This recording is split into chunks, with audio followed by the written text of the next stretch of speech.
Hello dear student, welcome. और क्या बोलते बच्चे लोग, तो सुनो भी। तो ये जो अपना कॉन्ट्रैक्ट का सम है ना, जैसे मैंने पहले पढ़ा है 5-6 सब, ये सब में फ़र्क क्या है, इसमें अलग अलग ईयर दिया है।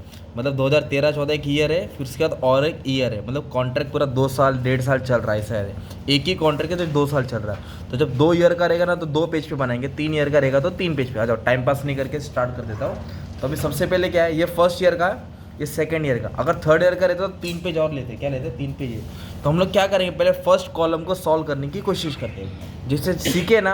फर्स्ट कॉलम वैसे ही करना है, नया चेंज जो सेकेंड ईयर है ना तब चेंज आएगा। तो एक काम करता जाओ। तो कॉन्ट्रैक्ट अकाउंट बेसिकली क्या है, सचिन टिचकुले कंपनी होता है, राइट, जो क्या करता है, रोड ब्रिज बनाता है। तो एक्सपेंडिचर डेबिट में डालने का, मटेरियल आया इधर, मटेरियल गया इधर, और यहाँ लिखने का वर्क इन प्रोग्रेस हमेशा। वर्क सर्टिफाइड इतना काम का निरीक्षण हो चुका, वर्क अनसर्टिफाइड इतना काम का होने वाला है, मटेरियल एट साइड बच गया, प्लांट लाया और प्लांट की वैल्यू बच गई, ऐसा कुछ एडजस्टमेंट में दिया है। तो इसके ऊपर अभी अपने को खेलना है, ठीक है। चलो स्टार्ट करते हैं। तो सबसे पहले क्या दिया है, मटेरियल इशू, मतलब मटेरियल आया। कितना मटेरियल आया? 3,02,000। तो मटेरियल इशू में लिख दूंगा मैं 3,02,000। एक एंट्री लिख दिया, सिंपल। डेबिट में आएगा ना पूरा। फिर डायरेक्ट वेजेस खर्चा होता है। क्या होता है डायरेक्ट वेजेस? खर्चा। तो डायरेक्ट वेजेस 2 लाख हम लोग डेबिट में डाल देंगे, ये भी सिंपल हो गया। फिर उसके बाद वाला आउटस्टैंडिंग वेजेस, वो भी खर्चा ही होता है, तो भी प्लस कर देंगे या फिर डेबिट में पोस्ट कर देंगे, ठीक है, ये भी सिंपल हो गया। उसके बाद बोला सब कॉन्ट्रैक्ट चार्जेस, जो भी कॉन्ट्रैक्ट का चार्जेस है 12,000 है, वो में एक्सपेंडिचर है तो डेबिट कर दिया। इनडायरेक्ट एक्सपेंस 10,000 है, वो भी खर्चा है, चलो वो भी डेबिट में मार दिया। जनरल एक्सपेंस छोटा मोटा खर्चा ना 6,000, वो भी डेबिट में लिख दिया। सुपरविजन चार्ज, सुपरवाइजर का सैलरी, राइट, ये भी कितना है? 10,000 है। तो सब एक्सपेंडिचर डेबिट में लिख देने, तो बेसिक हो गया इधर तक। अब क्या दिया है, वर्क सर्टिफाइड। तो पहले सबसे पहले देखेंगे कि कॉन्ट्रैक्ट प्राइस कितना है। ये जो काम करने का 1.5 साल 2 साल जा रहा है, पूरा 10 लाख मिलेगा। 10 लाख कितना मिलेगा? 10 लाख। तो कॉन्ट्रैक्ट प्राइस 10 लाख है, मैं वर्किंग नोट में लिख देता हूँ। कॉन्ट्रैक्ट प्राइस कितना है? 10 लाख।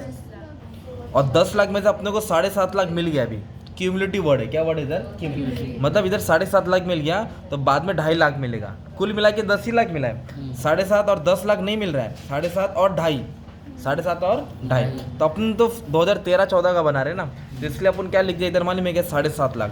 तो वर्क सर्टिफाइड आपको क्रेडिट में डालना पड़ेगा। वर्क सर्टिफाइड 7.5 लाख अपने को मिल गया पर्टिकुलर ईयर में, 7.5 लाख मिल गया। और वर्क सर्टिफाइड आपको ना वर्किंग नोट में भी लिखना पड़ेगा, तो इसलिए मैं यहाँ लिख देता हूँ, ठीक है। तो वर्किंग नोट में भी मैंने ट्रांसफ़र कर दिया। Work certified 7.5 lakh. Work uncertified मतलब इतना काम का होना बाकी है, चेक, वो भी हिसाब में आएगा। किधर लिखेंगे इसको? वर्क इन प्रोग्रेस में डालेंगे। उसके बाद बोला है material at site at the and. And मतलब क्लोजिंग स्टॉक, एंड बोला तो क्या हो गया? तो ये 5,000 ये भी यहाँ आ जाएगा, ओके। फिर उसके बाद क्या बोला है, प्लांट इशू, मतलब कोई प्लांट, बॉब द बिल्डर वाला है ना, सीमेंट वाला मशीन जो सीमेंट बनाता है, राइट, माल बनाता है। तो 14,000 का प्लांट इशू किया। तो प्लांट इशू मतलब डेबिट में लिखने का, 14,000 का प्लांट आया। फिर इस पर डेप्रिसिएशन दिया रहेगा, माइनस करके अमाउंट यहाँ डाल देंगे, है ना। तो इधर एडजस्टमेंट में डायरेक्ट क्या बोला है, value of plant at the and, मतलब ये साल के आखिर में वैल्यू ऑफ प्लांट कितना था? 7,000, और ये साल के आखिर में कितना था? 5,000। हम लोग 2013 का बना रहे, तो ईयर एंड की वैल्यू कितनी थी? 7। तो लाया कितना था? 14,000। अब उसकी वैल्यू कितनी हो गई? 7,000। ये वैल्यू अपने को एडजस्टमेंट में गिवन है, इसके लिए 7,000 हमने यहाँ लिख दिया। ये 5,000 बाद में नेक्स्ट ईयर में क्रेडिट में ट्रांसफर कर देंगे। तो ये प्लांट आया है और ये प्लांट की वैल्यू बच गई, ये सिंपल हो गया। इधर देखो क्या बोला है, मटेरियल रिटर्न। इश्यू मतलब आया, इश्यू मतलब आवत है, रिटर्न मतलब जात है, गया। तो गया ना मटेरियल 2,000, तो गया तो किधर आता है? मटेरियल रिटर्न क्रेडिट में आता है। मटेरियल रिटर्न किधर आएगा? क्रेडिट में। ये नाम पहले इसके लिए लिखे रखा था कि तुम्हारा टाइम भी बचे, अपना काम भी आसान से हो जाए, ठीक है। क्रेडिट में डाल दिया। और ये रोकड़ा receive, cash receive, amount receive को नहीं लिखने का कभी भी, इसको वर्किंग नोट में डालने का। कैश रिसीव को कॉन्ट्रैक्ट अकाउंट में नहीं लिखने का, ना कैश रिसीव को लिखने का, ना कॉन्ट्रैक्ट प्राइस को लिखने का। तो कैश रिसीव को मैंने 6 लाख वर्किंग नोट में डाल दिया, 6 लाख वर्किंग नोट में डाल दिया। तो जैसे ही टेबल सॉल्व हुआ तो एडजस्टमेंट देखने का। तो एडजस्टमेंट प्लांट की वैल्यू थी, कितनी थी? प्लांट की वैल्यू 7 लाख। तो 7 लाख यह हमने लिख दिया। अभी अपने को क्या करना पड़ेगा मालूम है क्या? इसको सॉल्व करना पड़ेगा।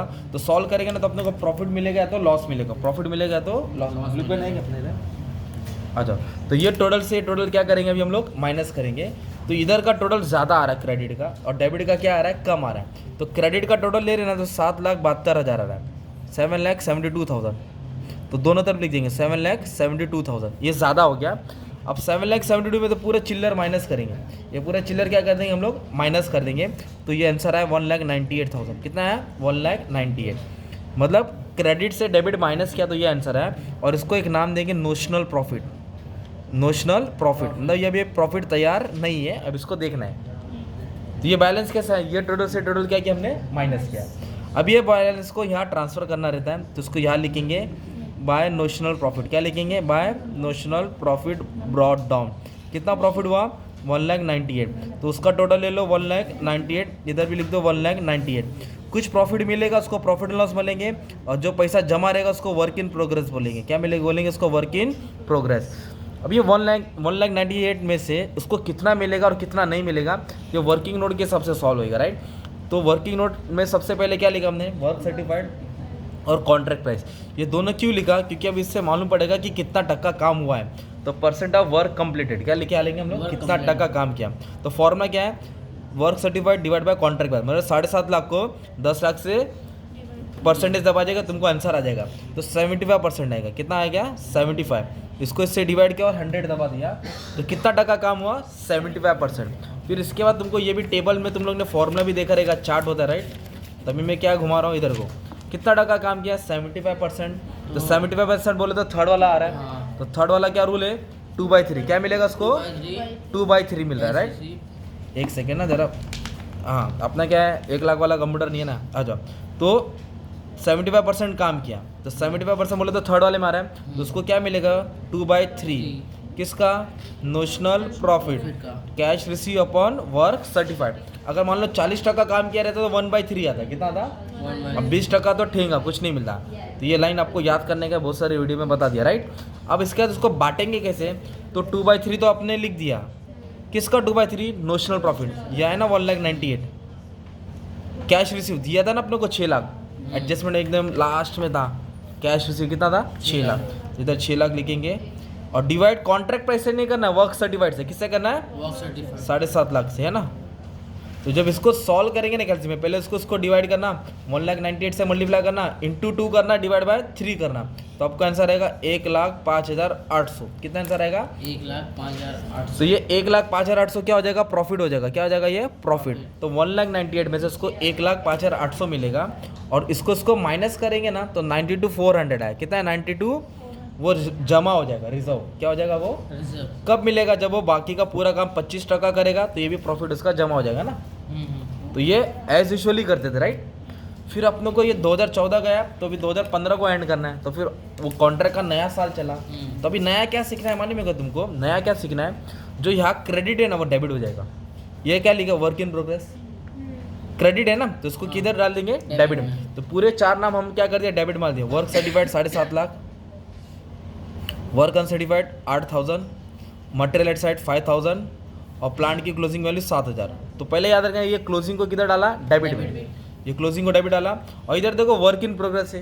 क्या है, जो पैसा जमा है उसका, ये कहाँ है, डेबिट साइड है। कहाँ है ये, तो उसको क्रेडिट में ट्रांसफर करेंगे। डेबिट को किधर ट्रांसफर करेंगे, प्रॉफिट को नहीं लेने का, वर्क इन प्रोग्रेस को 92,400 क्रेडिट में आ जाएगा, 92,400। ये क्रेडिट को डेबिट में डाला, ये डेबिट को क्रेडिट। फिर इसके बाद क्या, थोड़ी मेहनत करना है, बुक उठाना है अभी। अब इसको सॉल्व करना है 2014 और 15 को, ये रीड करेंगे और ये एंट्री पास करेंगे। तो मटेरियल इशू कितना, 84,000, जो साल चल रहा है मटेरियल इशू क्या 84, तो इधर लिख देंगे मटेरियल की जगह पे 84,000। डायरेक्ट वेजेस 1 लाख, तो डायरेक्ट वेजेस की जगह पे कितना डाला, 1 लाख। आउटस्टैंडिंग नहीं दिया है, सब कॉन्ट्रैक्ट चार्जेस 10,000, तो सब कॉन्ट्रैक्ट चार्जेस की जगह पे कितना डाला, 10,000। जैसे एंट्री करते हो वैसा करो।